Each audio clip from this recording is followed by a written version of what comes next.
Welcome to Tenor Tech, where I solve the problems you didn't even know you had.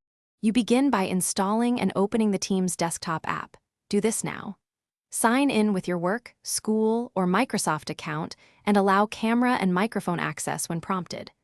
Once signed in, go to Settings to choose your preferred audio and video devices and set a clear display name and picture. Make sure notifications are enabled so you don't miss chats or meeting invites. These initial steps get your environment ready and prevent common connection and identity issues later. Next, organize work inside the app.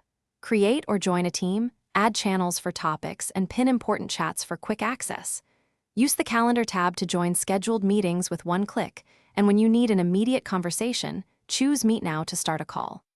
Before joining, verify your selected camera, mic, and speaker in the pre-join screen. This prevents delays. Use background effects or blur to maintain privacy, and share your screen or window selectively to keep focus on the content that matters. To finish, streamline daily use. Upload and co-edit files directly in channels, pin important tabs like OneNote or Planner, and set channel notifications to match priority levels. Record meetings when appropriate and adjust permissions to control who presents. If something fails, audio, video, or join problems, first check your device selection in Settings, then update the Teams app. If the issue persists, sign out and sign back in or restart the computer. These targeted fixes resolve most desktop-specific problems quickly.